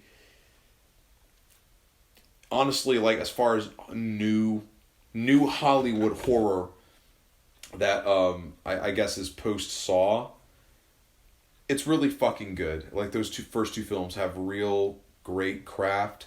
There's a technicality and an artfulness to the buildup of scares, and I know, especially with Paranormal Activity and films like, I don't know, like Ouija, and like Hollywood horror has dipped into this. It's more of just like this superficial, skin deep level fucking haunted house ride, where it's like, oh, that startled me. The Conjuring movies have that, but the scares are crafted within this spectrum of actual, like, there's wit to it. There's real nuance to the build-up of a certain scare. There's atmosphere. There's actually interesting characters in it. The story is compelling, and the camera work is unbelievable. And it feels like a really legitimately well-made, high-budgeted, dark, atmospheric haunted house movie from Hollywood. Third one came out. Watched it a few weeks ago. James Wan didn't direct it. He directed the other 2. And I gotta say, missed opportunity. I think, because each movie is based off of a case file from the supernatural hunting couple, or I guess technically they were exorcists who got publicized in the 70s and 80s. The Warrens. Every Conjuring movie is based off of one of their files, their case files, and then they take that file and they just make it fiction. Yeah. It's just fiction at that point. They just fucking go like, yeah, someone got possessed, quote unquote. It was schizophrenia, but let's make, like, the house blow up. Like, fuck it. Yeah. Evil spirit the whole time. This film was more of like a mystery thriller. Like, who this it basically centers around this young man in I forgot where the hell, near Boston, near like Boston, Chesapeake area, where basically he was like possessed by the devil after inviting it into him after his younger brother was possessed. And not knowing this, the devil, or this spirit rather, makes a scene of itself through him and kills his roommate. And the whole, basically it's this courtroom drama without the courtroom in it, where he's like, did I do it or did I not do it? Was I really possessed or am I crazy? And it's like, it's obvious he's fucking possessed. I mean, like, we know that evil exists in the universe these movies have made up. Like, ghosts exist, demons exist. And I just thought it kind of killed the whole mystery aspect of it. Not that they really linger on that, but I feel like there wasn't enough. Like, this is the third movie of a very explosive franchise. A very bombastic, haunted house laden franchise with craft involved, and it didn't seem to have a lot of that intrigue or that inventiveness the other 2 movies have. Right. Because a lot of movies that want to be like The Conjuring or came before The Conjuring, as Hollywood was delving into this more demonic possession obsessed movie trend. A lot of movies around this trend would kind of be like, Yeah, we're just gonna have jump scare after jump scare, but like The Conjuring kind of made it interesting, and they would prolong the intensity and the suspense of a scene, and make you know that it's actually here, it's actually there, it's over there, like the scare's here. This film had a few scenes like that, but I feel like if it's gonna go out like that, if it's gonna have a third movie in this trilogy, you might as well just like have balls to the wall, like go all the way out, make it good, take your time with it, which they did. But I think this is a testament to James Wan as a filmmaker, and the guy that directed the previous two, because he just didn't deliver the same way. There's one or two scenes that really had some interesting setups to unbelievable fright, and there's one scene that got my heart pumping to an anxiety induced fucking level where the guy who gets possessed, or who is possessed, the older brother kills his roommate. It's an incredibly intense scene. It's fucking built with like fucking like this it really nauseating cinematography where like you don't know what's gonna happen. There's this block out of noise, and you're so the scene basically just keeps crescendoing because the roommate's drunk and he's turning up the music, and the guy, the main character, he's like just over in the corner, and it's just like even the music is just so intense, and you don't know if he's gonna fucking kill this guy. And then when it finally happens, you get a scare. You see a demon, and that's why he kills him. Other than that, and a few other knockoffs from Poltergeist, The Exorcist, and The Shining, which there are a lot of blatant, quote unquote, I guess, homages. Fucking, it really is just kind of knockoff cinematography and reference at that point. It really didn't deliver, and I thought they could have done better with the villain, who just happened to be a lady who was evil. I won't go too much into it, but the latter two films had actual demonic presences as the main villains. Now we just have this lady who knows voodoo, and it's like, you could have done anything. And I know they were trying to get more into the couple of the Warrens who were the main characters, and they did get into them, and that's the highlight of the film. There's more backstory between these people, these characters. You understand their relationship. When Ed Warren gets a heart attack, Lorraine has to kind of take care of him, and there is a climactic scene that involves that.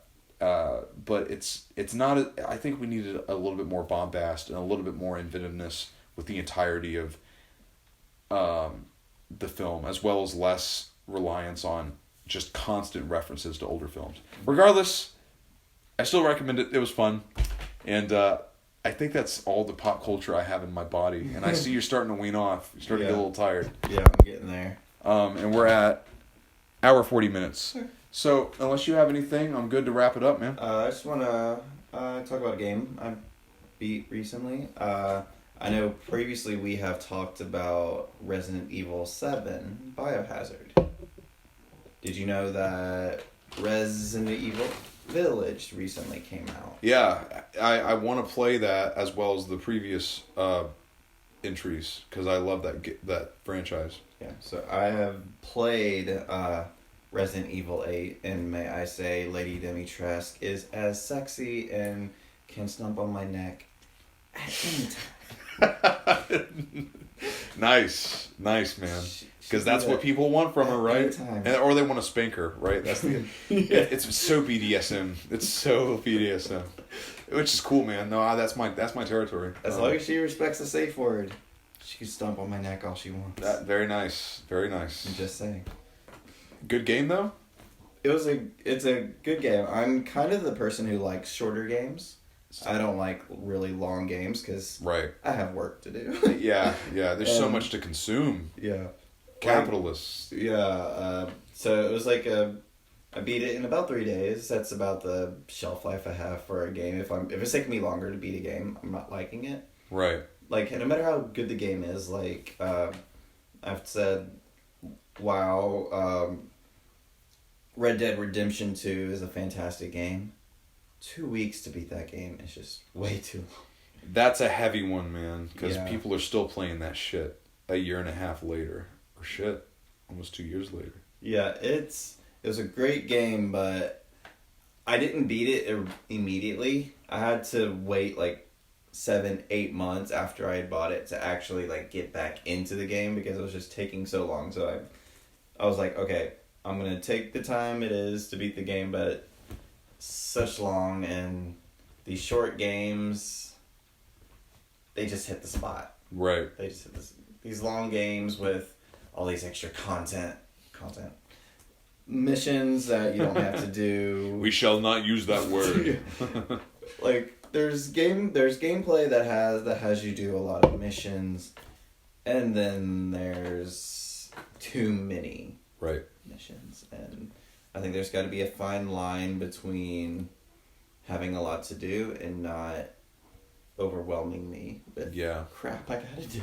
Sure. And yeah, I've only played the fourth one and a bit of the second, and I love Red Dead them Redemption, or are we talking about Resident Evil? Resident Evil. Okay, we're back on Resident Evil. Oh okay. fuck, man! Never mind. Yeah, I was talking about Red Dead Redemption 2 for a second there. Listen here, man. I'm not in my second bottle of alcohol. Yeah, we'll stick with Resident Evil.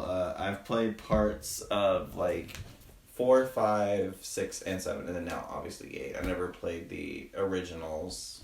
Right. So I need to, because it's a series that intrigues me with its lore. Well, not 4. I played 5, 6, 7. I've played parts of 5 and 6 and 7, and I've only beaten 8. Right. I fucking like the lore. It's one of those things that steps outside of the games that it's a part of, where I love the games that I have played, which is minimal. I relate it to a similar franchise in film, Alien, and I love the Alien films standalone, and I respect them as standalone film masterpieces, at least this first and the second one, Alien and Aliens. But the creature in those films is so fucking vastly interesting that I love the comics, and I love the fan art, and I love all this introspective lore. Resident Evil the same way. I could just go to YouTube and have some nerd talk about, like, this is what happened in Resident Evil 5. Stick around until we spend 30 minutes telling about the backstory of this particular thing. You ever hear that guy? Yeah. What's his name again? Top 15? Top 15. Top 15s. Yeah. Top 15. Why does he talk like that? Because he doesn't speak that way naturally. Why the fuck is he like that? Oh my god, top 15s. God. This is the top 15. Later on, we're going to go into why this headlamp looks like it might be possessed by a demonic entity. Stay tuned for more. Oh my god. If he doesn't talk like that, that's... He doesn't. No, his early uploads... So that's a... No, I like that. That's a voice. He's playing a character. He's doing a character. I don't know why he chose that. Because it's the most obnoxious fucking thing I've ever heard in my life. Because he's done videos with like Rob Dyke and all that kind of stuff. And he raps too. Do you know about that? Oh god, he raps.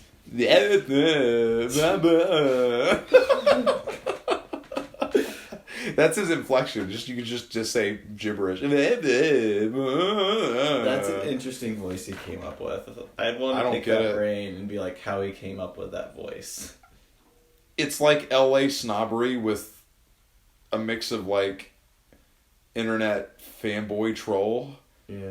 And like, I don't know, it's so strange. It's not the Fred that's just like a sped up version of his own thing. I'm glad you brought Fred into a discussion that's primarily about iCarly. I'm going to give you a fucking... We got it in the video, guys. We got Fred to be mentioned. I forgot that Fred Cruikshank was in this. You got to do it. Okay. Yeah. I thought you were pointing at me. I didn't see what you were actually No. pointing at me. Yeah, Fred was in iCarly. You brought it up in a way that had nothing to do with iCarly in a video podcast about iCarly. Yeah. Thank fuck. I forgot that was also a good... Was that a movie or is that just a standalone episode? They had the standalone episode, which I never liked, and I've rewatched it, and it's one of the weaker episodes.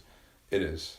It sucks. The only thing good about it is that, or interesting about it, is that, I guess they sort of predicted channel disputes. Yeah. That aside, or internet drama. Hashtag Logan Paul. And they predicted that like these people will have diehard fans. They did predict that. But the only thing other than, and we'll cut this off soon, folks, I promise, because it's getting rambly. But the only thing other than that with Fred, other than that episode, was he had his web series that kept going on until 2015. Quentin Reviews, I'm going to plug it again. The only reason I know about this is because he has a 3-hour retrospective about the Fred series. Just leaving that there. The channel or the YouTube or the Nickelodeon show? Everything about Fred. Everything. So, like, Fred had the series on YouTube that went through a lot of iterations up until 2015, and then got bought out by somebody else. I don't know who. He doesn't even say it in his video, and I don't care about Fred enough to look it up. But he had that. He had iCarly. Wait, Lucas Cruikshank. It's not Fred Cruikshank. It's Lucas. Right. Who came out as gay. Yeah, he did. A few years ago. Yeah, And I watched that video. And it's like, well, we knew that. It's like, no shit. But he was in iCarly. Not that gays present. He's friends with that girl that has that really squeaky voice. He was in iCarly, and I don't know what you're talking about. But he was in iCarly, and then he had the movie, then he had the second movie, third movie, and then he had his show, which through Quint Reviews, looks amazing, by the way. It looks like the same kind of style Ned's Declassified had, but more surreal. Mm-hmm. Which is a show we have to talk about at some point. At some point we will, and I'd like to binge that, actually, because I'm sure there are episodes I haven't seen from my childhood, but I love that show. Yeah. Ned's Declassified School Survival Guide. Results may vary. Nice. But yeah, it was those. It was the show, movie show, iCarly, Fred series. I'm rambling, and Fred's Fred.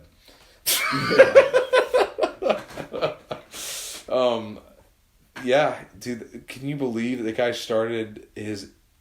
He was around at the beginning of YouTube. The beginning of YouTube defined what it was to be a YouTube star, and kept it going for a fucking decade. Yeah. With Nickelodeon involved and being a superstar with 3 movies. That's not TV movies, but movies. Not bad. Not bad. And then it's like, I'll just do whatever now. You do you, Lucas. And it's like, dude, you peaked in your teens. It's like, what the fuck are you going to do? I guess I'll do a reboot like iCarly. Boom. And I think that's where we should end that shit. Unless you have anything else to say, Brother Bear. I'm good, sir. I'm good. My speech is starting to slur, and that's a good time to wrap it up. Yeah. So, without further ado, my name is Bryan. I'm one half of that Pokey Duo. And I'm the other half of that Pokey Duo. And we will see you for the next unnamed episode of this very rambly podcast. Peace out.